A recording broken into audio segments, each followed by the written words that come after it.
What's going on, everybody? Welcome back to GmiasWorld, and right now we're going to be talking about Randy Moss. Now remember, a lot of you guys that don't know about this, and some of you guys are still asking about, yo, how did I get Randy Moss? How did I get Deion Sanders? Well, that was part of like the major, most expensive package that they had with Madden 22 when it was released.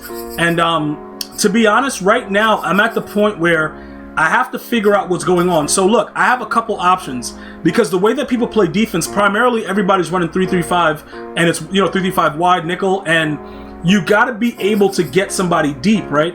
So Jerry Rice is good the way he is. Jerry Rice Cakes, aka Jerry Ricington, he's doing what he needs to do, right? Like, he's pretty good. He handles his business, whatever. I can put him on certain routes. He does whatever he wants. It's pretty good.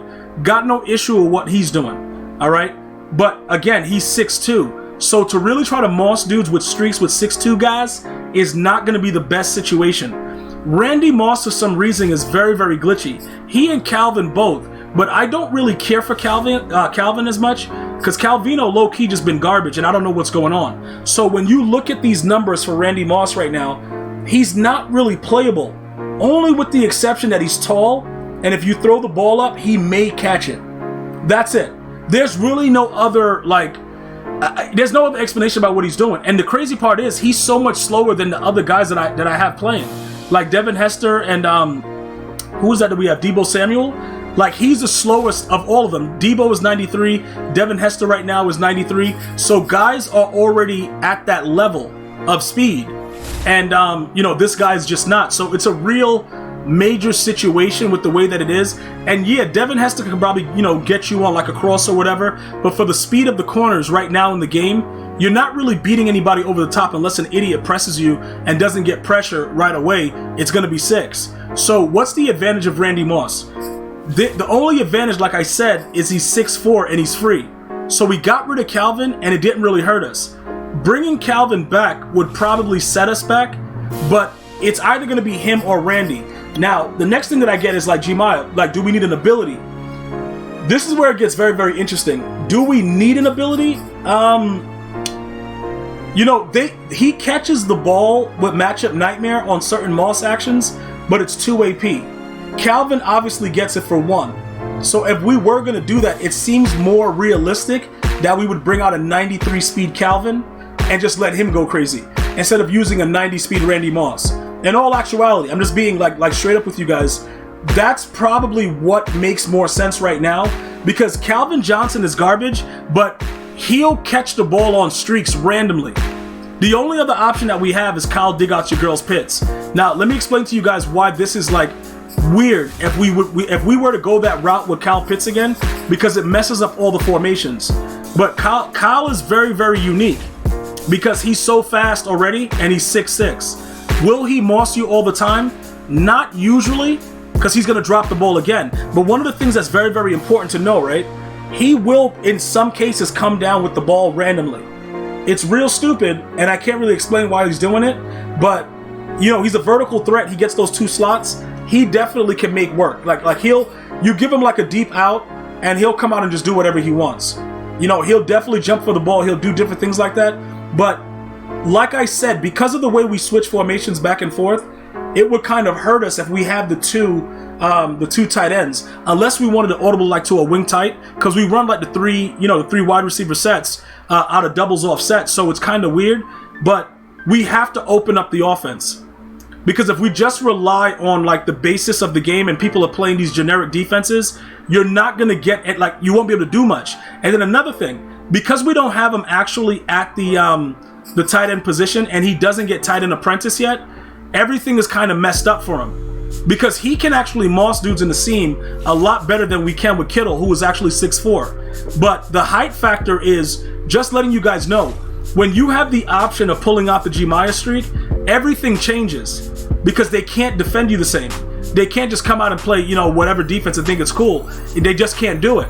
So that's why I'm bringing this up to you guys, to kind of see the thought process behind it, because Jerry Rice on one side and then Calvino on the other, and throwing streaks, you probably can get lucky.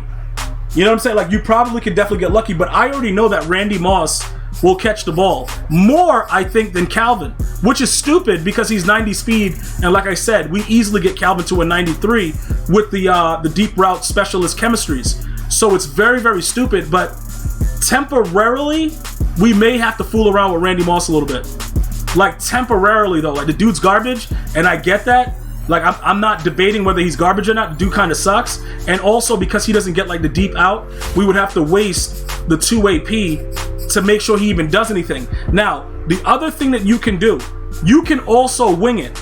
You don't need to put an ability on these guys to Moss. It's just that it kind of helps, like, if they were going to catch the ball, that they'll catch it. But the way that the game plays right now, even if you have abilities on the outside, you go up, you catch it, and then you drop it. And it's automatic. It's like EA just doesn't really understand what's going on, and they're just like, yo, look, put it in the game. Like, because I can't really explain it. But Matchup Nightmare, it lights up everywhere, but it, you know, and it'll also help you with catching the ball. The issue with this, right? Even though it lights up everywhere, and most of the time, like I said, it would help you catch the ball, usually you're gonna drop it.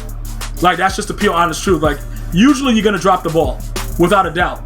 What's gonna happen though is when Randy Moss gets his actual, you know, legend or whatever, he's a deep threat, he's gonna get the right abilities.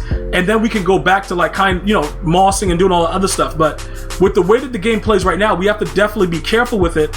But at the same time, I think it opens up a little bit more for us if we do put a deep threat out there.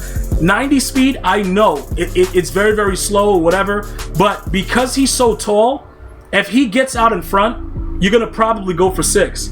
Who's the better player right now? Calvin Johnson, without a doubt, because he's faster. But again, for some reason, Randy Moss, like, the dude goes crazy. So what I'm gonna probably do for now, and like I said, this is just trying it out. And also with the way that this is, I'm gonna take off the post-ups off these players because I gotta give a Matchup Nightmare. And I know it's like, yo, Gmia, bro, but Matchup Nightmare, like, what? Like, it's trash. It probably is. And like I said, with the way that the game plays, more than likely it's gonna be kind of nasty, but it doesn't matter. Because you have to make your opponent think that you want to be an idiot. That's a lot of what goes on in the game. You know what I'm saying? Like, you got to make your opponent think that there's no depths that you won't go to be an idiot. And then once you do that, it becomes a problem. Now, this is another thing that's also interesting. You can also give them double me, right? So now you have the opportunity to Moss a dude for no apparent reason, and then now it gets grisly. And remember, if your O-line is not as good, you're not... Okay, why do I have a double me on Kittle? We got to take that off. The double me on Kittle, because Kittle... Is Kittle really out there doing anything, though? Nah, Kittle, we're going to take that off you, dude. Kittle, we got to go ahead and take that off you, because... Yeah, Kittle, bro, like... Yeah, we ain't going to be rocking with you like that. So what I'm going to do is I'm going to put... we're going to put Randito Moss here, right?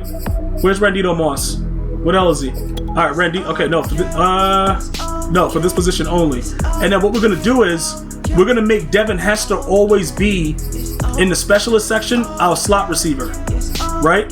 So now usually he's gonna already be in the slot, and they'll automatically put Randy Moss to the outside, but it doesn't affect the way that we have the overall. You know what I'm saying? It just plays a little bit differently.